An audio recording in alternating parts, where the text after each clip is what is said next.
Alors que vous habitiez les côtes de l'Atlantique ou les côtes de la Méditerranée, aucun problème puisque ce championnat de France offshore vous rend visite à parts égales tout au long de cette saison. Alors Daniel Lévy, le fait de se partager 2 manches en Atlantique, 2 manches en Méditerranée, c'est une volonté délibérée? Parfaitement, pour que les concurrents puissent venir s'affronter de chaque côté des côtes françaises et voir des conditions tactiques différentes. Ça rétablit aussi peut-être les chances pour ceux qui sont plus habitués au courant. Évidemment, parce que ça va permettre aux concurrents qui ne connaissent pas les problèmes de la côte atlantique de découvrir, et ceux de la Méditerranée, des côtes, avec des formes de vagues différentes. Et le choix des villes, c'est fait comme? Le choix des villes s'est fait par rapport à leur désir de promouvoir leur ville et de donner une image dynamique en utilisant un sport jeune et dynamique. Bien, je vous propose de découvrir ces différents rendez-vous, surtout de les noter sur votre petit calepin. Premier rendez-vous, c'est dans le Morbihan, c'est à Lorient, les 29 et 30 villes. Deuxième rendez-vous, un petit peu plus bas, en Charente-Maritime, c'est à Rochefort-sur-Mer, les 21 et 2 mai. Ensuite, troisième manche, nous passons dans la Méditerranée. En ce qui concerne les Bouches-du-Rhône, c'est à 6, 1er et 2 mai. Dernier rendez-vous, et ce sera le final dans les Alpes-Maritimes, à Antibes, les 2 et 3 septembre.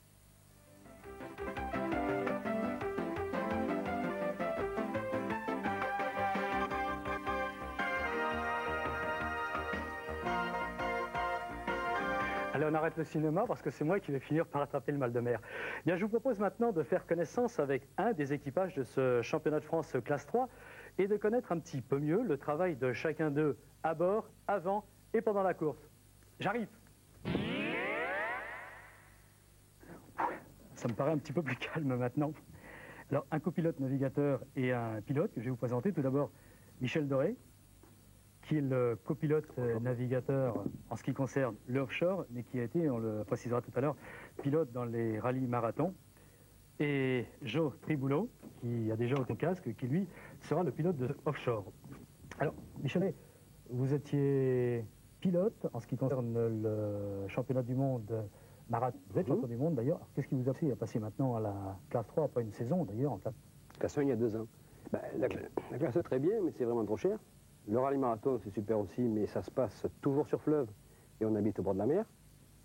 La classe 3 offshore, c'est à la fois au bord de la mer et d'un budget abordable.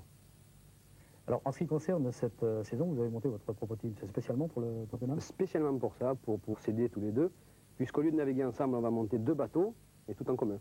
Là, vous avez un petit peu interverti les rôles. Aujourd'hui? Non, en ce qui concerne le championnat, puisque là, vous êtes le copilote, alors qu'à l'habitude, vous étiez le pilote. Oui. Et le rallye marathon, vous allez revenir aussi? Peut-être en fin de saison, Niamey-Bamako. Ça, c'est pas sûr. Alors, on va voir maintenant en détail le travail du copilote navigateur. Alors, tout d'abord, le travail du copilote. Le copilote, il a les accélérateurs et le réglage d'assiette. Alors, on va, pour les non-initiés, l'assiette, c'est quoi? L'assiette, le trim, c'est le réglage d'inclinaison du bateau. On essaye toujours d'avoir un bateau le plus abré possible pour avoir au moins une face flottante. Sauf que là, il se met, quand il en a trop, il se met à taper.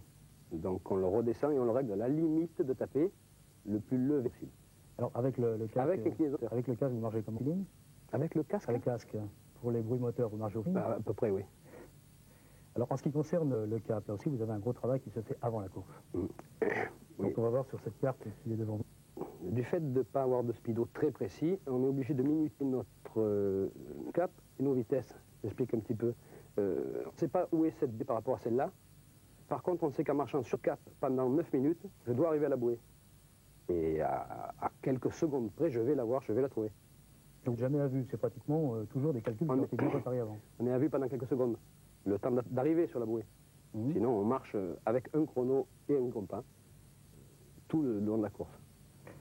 Jean-Claude, vous êtes le pilote, alors son travail propre au pilote?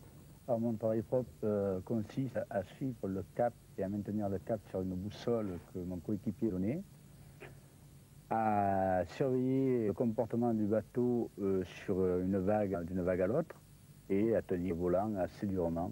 Alors, il paraît qu'on vous appelle le Tarzan des mers. Tarzan des mers, c'est peut-être vrai, mais enfin, il ne faut pas attendre le chaud pour tenir le manche. Oui, parce que rien n'est multiplié là-dedans. Ça fait absolument 400 kilos, vous les bras? Voilà. Sur combien de temps à peu près? Sur 1 heure, 1 heure et demie. Alors devant vous, il y a un tableau de bord. Vous avez le temps quand même de regarder le cap, de le tenir et de regarder tous les instruments? Ben, pas tout à fait, mais on arrive quand même à... On se compense assez, donc à tour de rôle, on jette, et puis comme on est relié à la radio dans les casques, eh ben, s'il y a quelque chose qui ne va pas, on arrive à se le dire. C'est un peu chacun. Alors il y a 3 sièges là, il y en a un qui est vide. Qui prend le travail du troisième? C'est le copilote, c'est le pilote? On se compense. Là, c'est le copilote qui additionne au throttleman la partie navigation. C'est quand même une navigation relativement simple puisqu'on n'a pas un parcours très très long.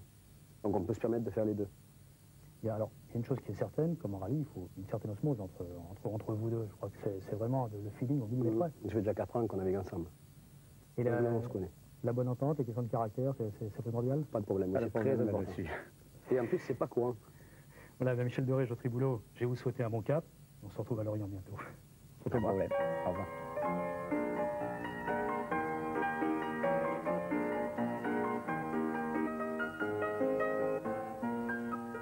Un côté